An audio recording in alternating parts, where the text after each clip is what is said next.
નમસ્કાર દર્શક મિત્રો, આરટીવી ન્યૂઝમાં આપનું હાર્દિક સ્વાગત છે। આવો જોઈએ આજના સમાચાર। અમરેલી જિલ્લાના ધારીના સફારી પાર્કમાં પર્યટકોની સુખ સુવિધા વધારીને 21 કરોડ જેવી રકમથી સફારી પાર્કને વધુ સજ્જ કરવામાં આવ્યું છે અને જૂનાગઢ ખાતે વુલ્ફ બ્રીડિંગ સેન્ટર ખાતે વરુઓને લવાયા। પ્રવાસન ક્ષેત્ર વિકસાવવા માટે રાજ્ય સરકાર કટિબદ્ધ હોય ત્યારે વન્ય પ્રાણીઓ માટે સાસણગીર સોમનાથ જિલ્લાનું વધુ મહત્વનું હોય ત્યારે અમરેલી જિલ્લાના ધારીના સફારી પાર્કમાં પર્યટકોની સુખ સુવિધાઓ વધારીને 21 કરોડ જેવી રકમથી સફારી પાર્કને વધુ સજ્જ કરવામાં આવ્યું છે, જેનું લોકાર્પણ વનમંત્રી મુળુભાઈ પેરાના વરદ હસ્તે કરવામાં આવ્યું હતું।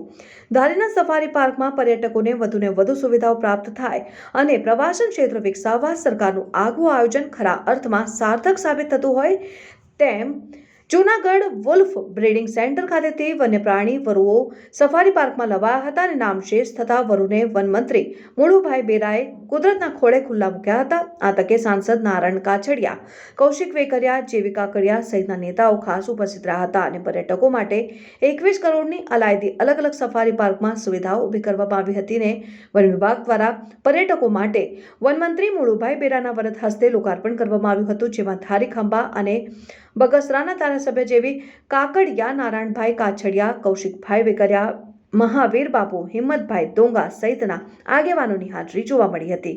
રિપોર્ટર પ્રતાપવાળા, આરટીવી ન્યૂઝ, ધારી, અમરેલી। આજે અમરેલી જિલ્લાના ધારી તાલુકાથી નજીક આંબરડી પાર્ક જંગલ સફારીનું જે પ્રવાસન વિભાગે અલગ અલગ કામો પૂર્ણ કર્યા છે એનું લોકાર્પણ કરવામાં આવ્યું। લગભગ 21 કરોડ રૂપિયાના કામો પૂર્ણ થતાં એનું લોકાર્પણ થયું છે। પ્રવાસીઓ જે હવે આંબરડી જંગલ સફારી પાર્કમાં આવશે એના માટેની વિવિધ સુવિધાઓ અહીં ઉપલબ્ધ કરાવવામાં આવી છે।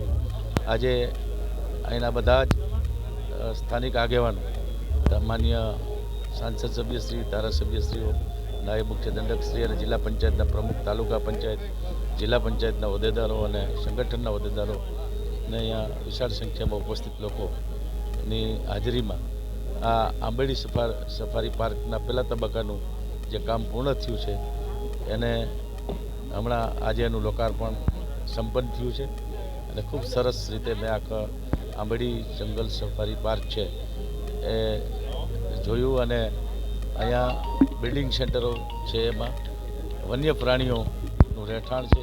ખાસ કરીને આપણા એશિયાટિક સિંહોનું આ ઘર છે અને એવા સ્થળ ઉપર ખૂબ પ્રવાસીઓ અહીંયા આવતા હોય છે, ત્યારે આ બધી જ જે સુવિધાઓ છે એના કારણે પ્રવાસીઓનું આકર્ષણ હવે આવનારા દિવસોમાં વધશે।